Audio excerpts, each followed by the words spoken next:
Buenas tardes, bendecido día para todos. Estamos con la Biblia abierta en Mateo. ¿Cuántos días llevamos ya? No tengo idea, pero gracias a Dios que podemos ir leyendo el Evangelio lentamente y como recomendamos, como si fuera la primera vez. Olvidando que tenemos de memoria y con todas las versiones, algunas más para niños que nada, y la estamos leyendo y estamos viendo a Jesús caminar entre la gente, enseñar. Estamos en la mitad del capítulo 18 y eso significa que Jesús está avanzando en su camino hacia la cruz y en el tiempo también que Él sabe que tiene que enseñar la mayor cantidad de cosas posibles del reino de los cielos. Creo, dependiendo de la gente que se le acercaba, porque se le acercaba todo tipo de gente y todo tipo de situaciones, y en todos ellos había una enseñanza.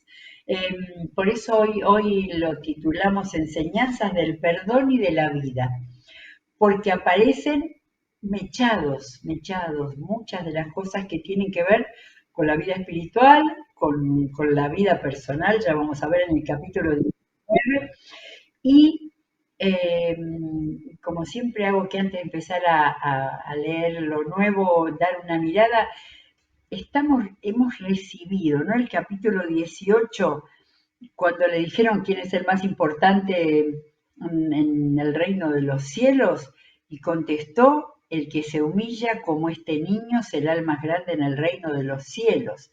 Y después contó la parábola de la oveja perdida para decir, el Padre de ustedes que está en los cielos no quiere que se pierda ninguno de estos pequeños. ¿Sí? Estaban grandes afirmaciones. Después, bueno, la del hermano que peca contra ti, fórmula para las relaciones humanas en el Señor. Después está, no, y empezamos ya el 10, y habíamos dejado en el 17, vamos al 18, otra de las grandes afirmaciones. Les aseguro que todo lo que ustedes desaten en la tierra queda atado en el cielo y todo lo que desaten en la tierra quedará desatado en el cielo. Eso lo habíamos visto ya. Seguimos entonces con el 19. Acá viene otra enseñanza separadita, pero en mi Biblia no tiene subtítulos porque es pequeña, pero tan importante. Además les digo, ese además les digo, puede ser capacidad literaria de Mateo, pero también quizás Mateo recordaba que Jesús añadía una nueva enseñanza, porque estaba hablando de cosas muy importantes, como el problema de si alguien peca dice contra ti, y lo que había que hacer, y después les dice lo de atar como una capacidad de relación con el perdón también. Y después, además les digo que si dos de ustedes en la tierra, Jesús está hablando de cosas para el cielo y de cosas para la tierra. Lectura atenta, nada más, sale. Se ponen de acuerdo sobre cualquier cosa que pidan, les será concedido por mi Padre que está en el cielo. Porque dos o tres que se reúnen en mi nombre, allí estoy yo en medio de ellos. Se me ocurre, así, idea que salta de cuando uno está hablando con la Biblia, ¿no? Decir, Señor, repetimos muchísimo esto cuando estamos orando, más de dos, pero no sé si tenemos esa conciencia siempre, que nos dijiste, Señor, que nos dijiste que estás en medio. Por ahí es más fácil pensar que nos está escuchando, que Dios siempre oye todo lo que decimos, pero que está en medio, como si estuviera físicamente. Muy bien, aparece Pedro de nuevo, vamos al versículo 21 del capítulo 18, aparece Pedro, se acercó a Jesús y le preguntó, Señor, está relacionado. Venimos con el perdón acá. ¿Cuántas veces tengo que perdonar a mi hermano que peca contra mí? Pedro se había quedado con el tema ese de cómo enfrentar cuando alguien peca y cómo reanudar las relaciones y cómo aclarar las cosas. ¿Cuántas veces tengo que perdonar? ¿Hasta 7 veces? Honesto total, Pedro. No te digo que hasta 7 veces, sino hasta 77 veces, le contestó Jesús. Eh, Jesús usó el número que era tan importante, ¿no? Para los judíos, 7, así que 70 veces 7, si queremos contarlas 490 veces, y no sé si por ahí van a ser pocas, pero era un símbolo de que tenemos que perdonar. Y entonces Jesús dijo, por eso el reino de los cielos se parece, parábolas que son una semejanza, se parece a un rey que quiso ajustar cuentas con sus siervos. Al comenzar a hacerlo, se le presentó uno que le debía miles y miles de monedas de oro. Como él no tenía con qué pagar, el Señor mandó que lo vendieran a él, a su esposa y a sus hijos y a todo lo que tenía para así saldar la deuda. El siervo se postró delante de él. Tenga paciencia conmigo, le rogó, se lo pagaré todo. El Señor se compadeció de su siervo, le perdonó la deuda y lo dejó en libertad. Se compadeció, le perdonó la deuda, miles y miles de monedas, y lo dejó en libertad. Porque ya lo había puesto preso, no era que ya había hecho todo eso. Acá aparece la palabra tan importante para el perdón y dice, se compadeció de él. Al salir aquel siervo se encontró con uno de sus compañeros que le debía 100 monedas de plata. Lo agarró por el cuello y comenzó a estrangularlo. Págame lo que me debes, le exigió. Su compañero se postró delante de él. Ten paciencia conmigo, le rogó, y te lo pagaré. Pero él se negó. Más bien, fue y lo hizo meter en la cárcel hasta que pagara la deuda. Cuando los demás siervos vieron lo ocurrido, se entristecieron mucho y fueron a contarle a su señor todo lo que había sucedido. Entonces el Señor mandó llamar al siervo. Siervo malvado, le increpó, te perdoné toda aquella deuda porque me lo suplicaste. ¿No debías tú también haberte compadecido de tu compañero, así como yo me compadecí de ti? Y enojado su señor lo entregó a los carceleros para que lo torturaran hasta que pagara todo lo que debía. Esto es una parábola, ¿sí? No, no tomemos cosas reales, pero sí acá esto ahí tiene todo un velo de compasión y falta de compasión. De manera que Jesús contaba muy duras algunas de sus parábolas, ¿sí? O algunas de sus enseñanzas, había consecuencia de las cosas mal hechas. Pero Jesús cerró la enseñanza diciendo, así también mi Padre Celestial los tratará a ustedes, a menos que cada uno perdone de corazón a su hermano.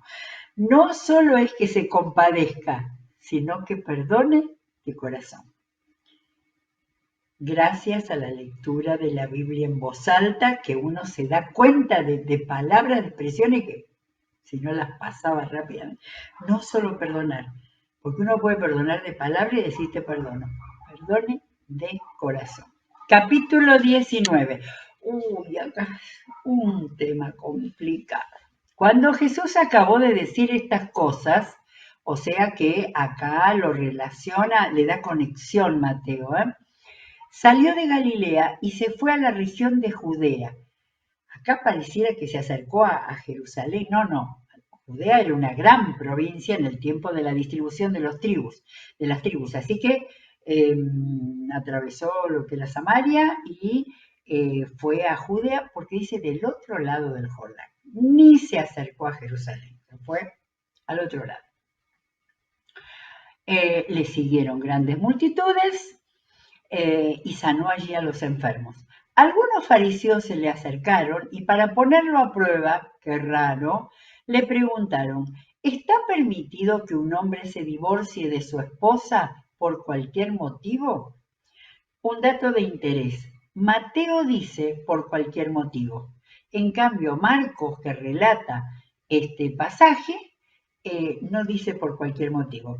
Los intérpretes dicen que, bueno, debe haberle puesto por cualquier motivo, porque esto está dirigido a los israelitas y tenían todo eso que hemos hablado, que después de los profetas y de las enseñanzas del Antiguo Testamento, había un montón de enseñanzas nuevas como los ritos y esas cosas que hemos visto. Por eso Jesús, eh, supongo que Jesús lo dijo, pero Marcos no lo pone, que se divorcie por cualquier motivo. ¿No han leído? Ah, hay una explicación que tiene acá mi Biblia de estudio. Había dos maestros muy importantes que se llamaban Shammai y Hillel. Hillel, por ejemplo, era de 60 años antes de Cristo. Ya no era, ya estaba entre los 400 años del tiempo en que no hubo Biblia, ya no había profetas ahí. Shammai tenía una postura un poco más cerrada en cuanto al tema de infidelidad, después Jesús lo va a decir. Pareciera que Jesús estaba más cerca de la escuela de Shammai, y Hillel, eh, por cualquier motivo. Eh, es famoso eso que se ha comentado siempre, que si una mujer quemaba la comida del esposo tenía derecho a pedir el divorcio. Entonces, esta es la explicación de por qué Mateo lo pone y no lo pone Marcos. Pero Jesús contestó con lo que Dios hizo. ¿No han leído, replicó Jesús, que en el principio el Creador los hizo hombre y mujer? Escuche el mundo en este momento. El Creador los hizo hombre y mujer. Y dijo, por eso dejará el hombre a su padre y a su madre y se unirá a su esposa, y los dos llegarán a ser un solo cuerpo. Así que ya no son dos, sino uno solo. Por tanto, lo que Dios ha unido, no lo separe el hombre. Allí Jesús plantó la verdad del Evangelio. Le replicaron, ¿por qué entonces mandó Moisés que un hombre le diera a su esposa un certificado de divorcio y la despidiera? La verdad es que no busqué el texto ese, debe estar en Deuteronomio, creo. Moisés le permitió divorciarse de su esposa por lo obstinados que son. Casi podía no haber dicho más, porque después hay divergencia entre lo que dijo Jesús en adelante, pero lo que les está diciendo, obstinados en obedecer a Dios, en no tener las vidas que habría que tener de amor, de respeto, etc.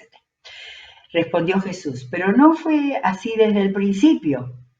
Entonces, después tuvo Moisés que hacer concesiones, pero no fue así desde el principio. Les digo que excepto en caso de infidelidad conyugal, el que se divorcia de su esposa y se casa con otra, comete adulterio.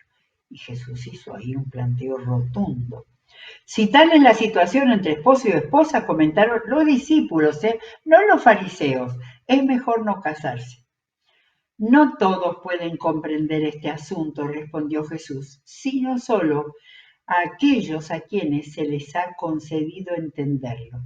Y Jesús acá, a continuación, dio una explicación relacionada con el celibato, ¿sí? Como para salir, entendemos así, como para salir de estar ahí discutiendo en teoría, en vez de tomar eso de que Jesús los llamó obstinados en estar ahí buscándole cuestiones en vez de tener buenas vidas dentro de sus hogares.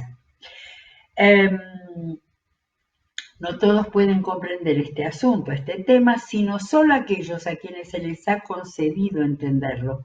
Pues algunos son eunucos porque nacieron así, a otros los hicieron así los hombres, y otros se han hecho así por causa del reino de los cielos, por decisión propia para dedicarse al Señor.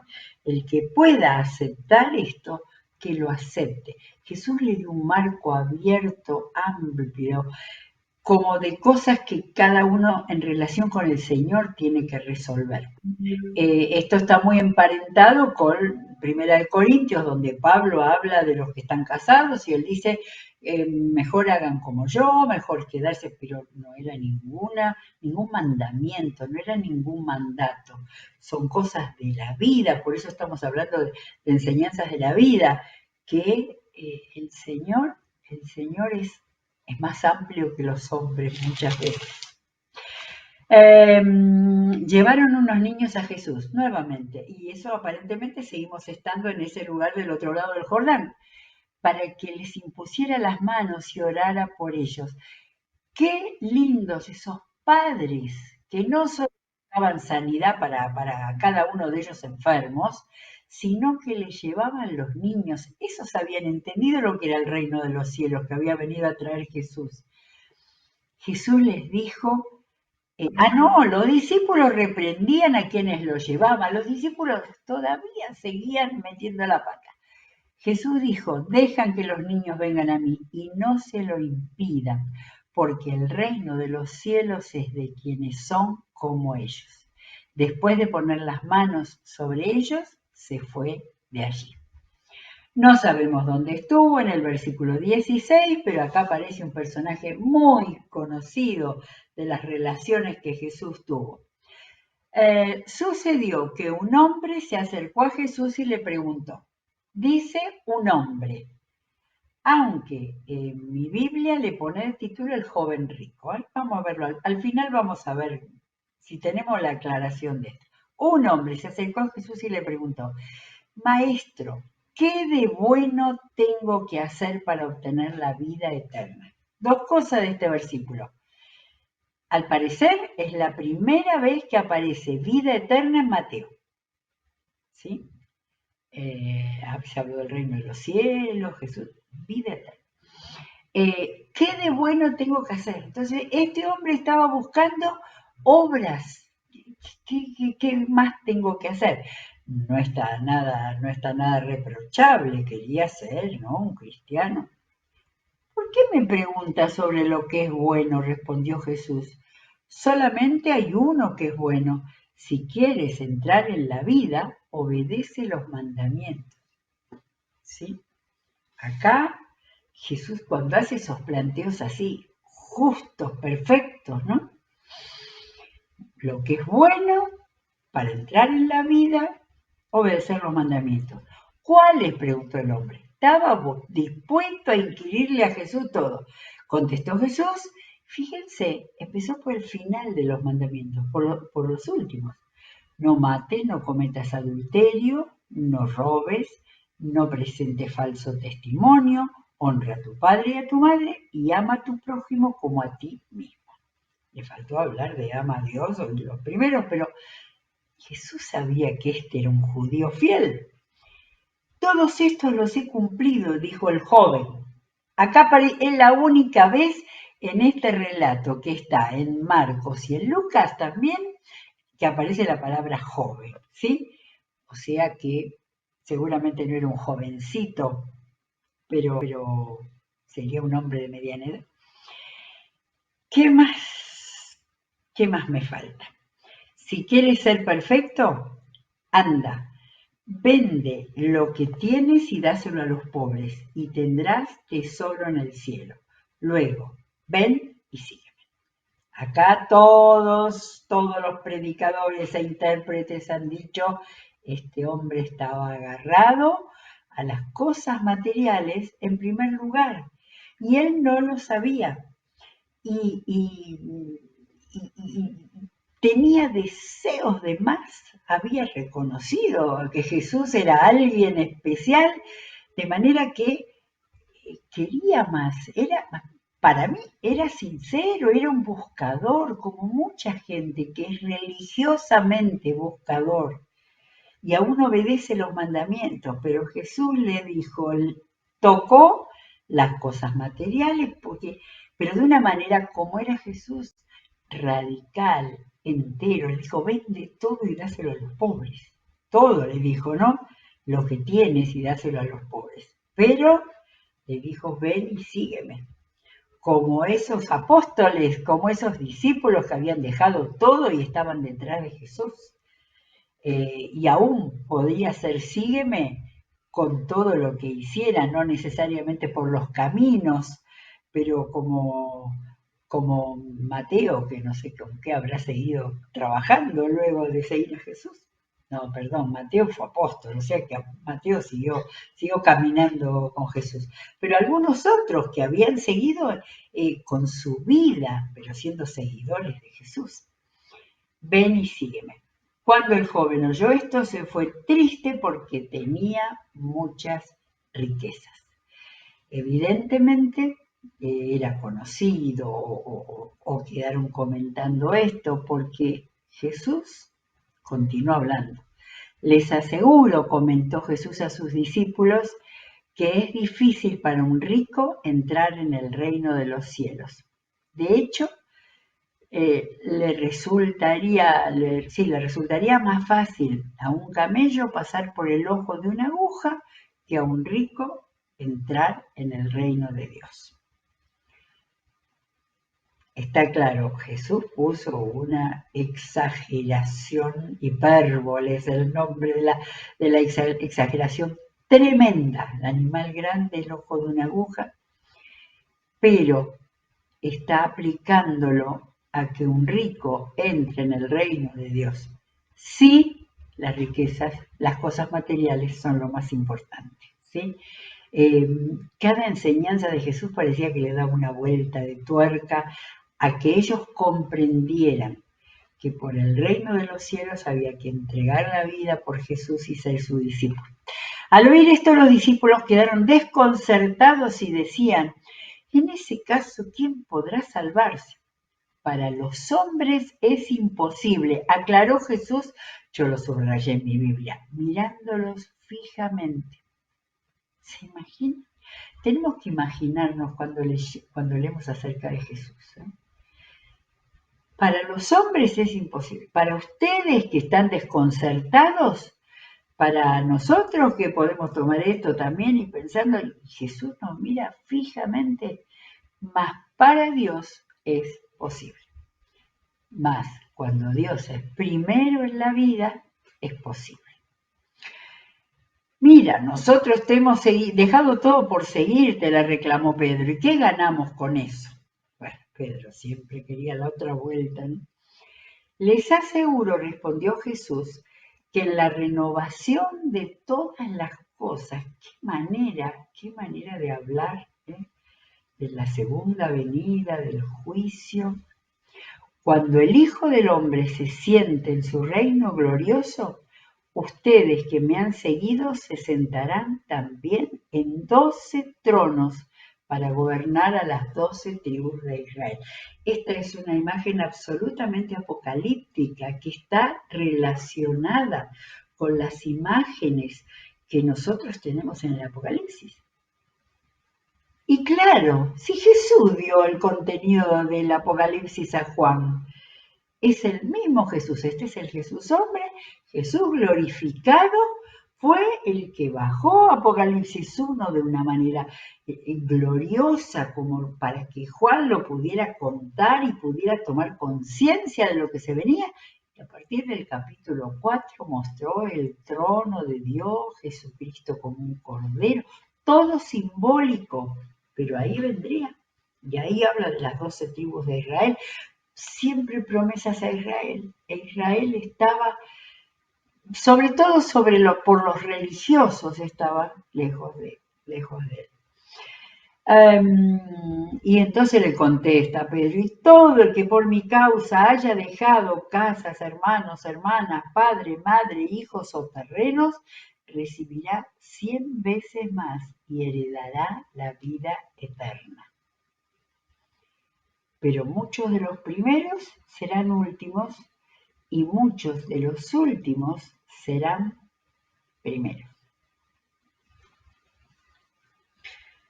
Y viene después la parábola de los viñadores. Tenemos un poquitito de tiempo para la parábola de los viñadores, capítulo 20. Asimismo, el reino de los cielos se parece a un propietario que salió de madrugada a contratar obreros para su viña. Acordó darles la paga de un día de trabajo y los envió a su viñedo. Y cerca de las 9 de la mañana salió y vio a otros que estaban desocupados en la plaza. Les dijo, vayan también ustedes a trabajar en mi viñedo y les pagaré lo que sea justo. Así que fueron. Salió de nuevo a eso del mediodía y de la media tarde e hizo lo mismo. Alrededor de las 5 de la tarde, ya cuando era la última hora para ellos, salió y encontró a otros más que estaban sin trabajo. Les preguntó por qué han estado aquí desocupados todo el día, porque nadie nos ha contratado, contestaron. Él les dijo, vayan también ustedes a trabajar en mi viñedo.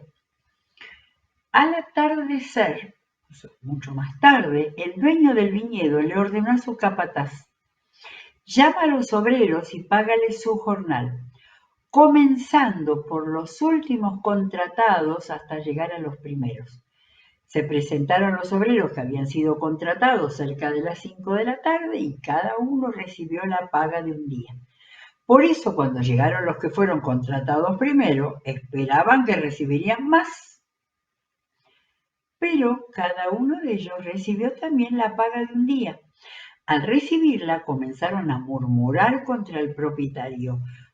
Estos que fueron los últimos en ser contratados trabajaron una sola hora. Dijeron, ¿y usted los ha contratado como a nosotros que hemos soportado el peso del trabajo y el calor del día? Pero él le contestó a uno de ellos, amigo, no estoy cometiendo ninguna injusticia contigo. ¿Acaso no aceptaste trabajar por esa paga? Tómala y vete. Quiero darles al último obrero contratado lo último que te haría a ti. ¿Es que no tengo derecho a hacer lo que quiera con mi dinero?